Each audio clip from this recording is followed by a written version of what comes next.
Hello friend, कैसे हैं आप लोग। आज हम बात करने वाले हैं खालिस्तानी मूवमेंट के बारे में, जो इस समय बहुत ज़्यादा उग्र हो चुका है और इसकी एक्टिविटी इंडिया ही नहीं पूरे वर्ल्ड में बहुत ज़्यादा क्रिएट हो रही है।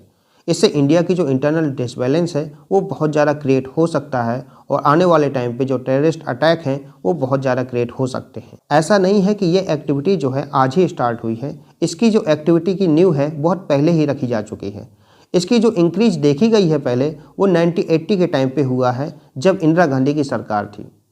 उस समय इस मूवमेंट को शांत करा दिया गया था, लेकिन इस समय आज ये फिर से चालू हो रहा है। तो आज हम जानेंगे कि आखिर क्या रीजन्स है जिसकी वजह से ये खालिस्तानी मूवमेंट इम्प्रूव हुआ है और इसमें विदेशों में इसकी एक्टिविटी इतनी ज़्यादा इंक्रीज कैसे हुई है, आज हम सब जानने का प्रयास करेंगे। खालिस्तानी मूवमेंट जो है इस समय मेनली 3 जगह पे बहुत ज़्यादा एक्टिव है इंडिया के बाहर। आपका चाहे वो ब्रिटेन हो, दूसरा चाहे यूएस हो और तीसरे नंबर पे कनाडा।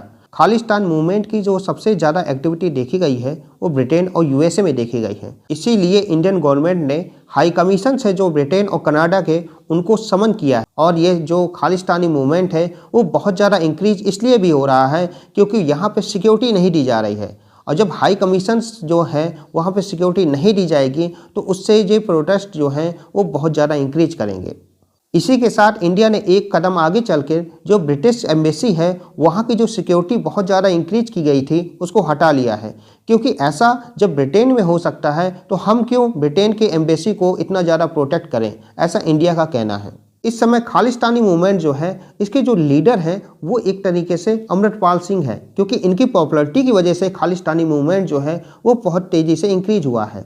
जब से इनकी गिरफ्तारी का वारंट आया है तब से ये मूवमेंट की जो इंक्रीज है वो बहुत तेज़ी से इम्प्रूव हुई है। चाहे वो देश हो चाहे विदेश, हर जगह इसकी एक्टिविटी देखी जा रही है। अमृतपाल सिंह की जो इतनी ज़्यादा पॉपुलरिटी हो चुकी है खालिस्तानी मूवमेंट से, एक तरीके से सिमिलर दिख रहा है दीप सिंह की आउटफिट से। ऐसा नहीं है कि जो खालिस्तानी मूवमेंट है वो आज से ही स्टार्ट हुआ है। खालिस्तानी मूवमेंट की जो नींव है वो बहुत पहले से रखी जा चुकी है। सबसे पहले इसकी जो एक्टिविटी तेज़ी से इंक्रीज हुई थी वो 1980 में हुई थी, जब इंदिरा गांधी की सरकार थी।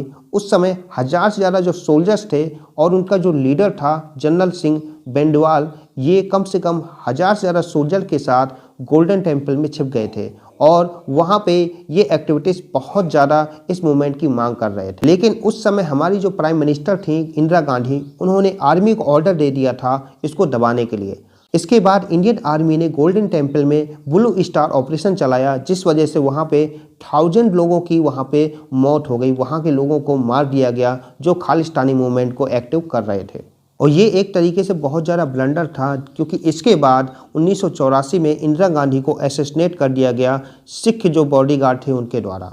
और इसके बाद सिख राइट्स हुए और इसमें कम से कम 3000 से ज़्यादा जो सिख थे वो मारे गए न्यू दिल्ली में ही। और प्रेजेंट टाइम में जो खालिस्तानी मूवमेंट की जो एक्टिविटी है वो बहुत ज़्यादा इंक्रीज हो रही है और इसमें कम से कम 100 से ज़्यादा जो पंजाब में लोग हैं उनको गिरफ्तार कर लिया गया है जो इस एक्टिविटी में इन्वॉल्व थे। इसीलिए हरियाणा और पंजाब के हाई कोर्ट ने बहुत ज़्यादा क्रिटिसाइज किया है पुलिस को, क्योंकि अमृतपाल सिंह को इस समय पकड़ा नहीं गया है। और इसमें उन्होंने ये भी कहा है कि आपके पास 80,000 से ज़्यादा पुलिस है, फिर भी आप इसको नहीं पकड़ पा रहे हैं, तो एक तरीके से ये आपका इंटेलिजेंस फेलियर ही है। अब यदि हम बात करें कि अमृतपाल सिंह जो है इतना पॉपुलर कैसे हो गया, ऐसा नहीं है कि ये बहुत पहले से ही पॉपुलर था। ये पॉपुलर जब हुआ जब ये दुबई गया 2012 में, और वहाँ पे उन्होंने फैमिली जो ट्रांसपोर्ट बिजनेस है उसको संभाला और दुबई में रहकर उन्होंने सोशल मीडिया के द्वारा अपने जो एक्टिविटीज़ हैं बहुत ज़्यादा इंक्रीज किए। इसके बाद अमृतपाल सिंह जो हैं अगस्त 2022 में इंडिया आए और उन्हें अपॉइंट कर दिया गया हेड किसका, वारिस पंजाब डे का। और ये एक्टिविटी जो मूवमेंट है वो खालिस्तान का है, जिसके जो ऑर्गेनाइजेशन था वो दीप सिंधु का था, जो कार एक्सीडेंट में 2022 में डेड हो गए थे। और इसके बाद जिसकी जो कमान है वो अमृतपाल सिंह ने संभाली और ये एक्टिविटी को बहुत ज़्यादा बूस्ट कर गए। ये 2021 से 2022 तक इन्होंने इसको बहुत ज़्यादा इंक्रीज किया और खालिस्तानी मूवमेंट को इंडिया के साथ साथ विदेशों में भी चलाया। इसलिए ये मूवमेंट जो है वो बहुत इंक्रीज हो रहा है। अब यदि हम बात करें कि अमृतपाल सिंह इतनी पॉपुलरिटी कैसे गेन कर ली, क्या वो कोई मोटिवेशनल स्पीकर थे? ऐसा तो नहीं है। फिर कैसे इन्होंने इतनी पॉपुलरिटी पंजाब में चाहे विदेश हो हर जगह इन्होंने गेन की? उसका मेन रीज़न है पंजाब के लोग। क्योंकि पंजाब के लोग इस समय सबसे ज़्यादा सफ़र कर रहे हैं ड्रग्स से, क्योंकि वहाँ की जो पब्लिक है वो बहुत ज़्यादा ड्रग्स कंज्यूम करती है और वहाँ पे एक और प्रॉब्लम है वो है अनएम्प्लॉयमेंट।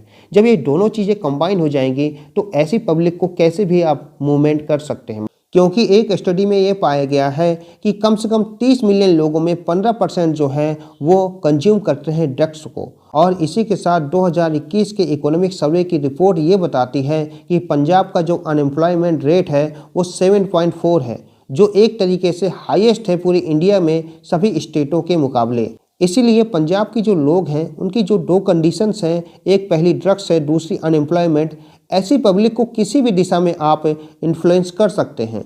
इसी चीज़ का फ़ायदा जो है अमृतपाल सिंह ने उठाया और इसको खालिस्तानी मूवमेंट का एक मुद्दा बनाया। इसीलिए अमृतपाल सिंह जैसे लोग अपने प्रॉफिट के लिए पंजाब की जो पब्लिक है उनका यूज करते हैं और एक तरीके से खालिस्तानी मूवमेंट को इंक्रीज करने के लिए वहाँ की जो पब्लिक है वो भी सपोर्ट करने लगती है, क्योंकि उनके पास अनएम्प्लॉयमेंट भी है और इसी के साथ वहाँ की जो पब्लिक है वो ड्रग एडिक्ट है, जिस वजह से वो इस मूवमेंट का साथ देने लगती है। लेकिन इंडियन गवर्नमेंट जो है आई होप इसी के साथ बहुत अच्छे कदम उठाएगी और ये जो मूवमेंट है इसको काउंटर करेगी। आई होप आपको ये वीडियो पसंद आया होगा। प्लीज़ इस वीडियो को लाइक करें, सब्सक्राइब करें और शेयर करें और हमेशा अपना ध्यान दें। जय हिंद।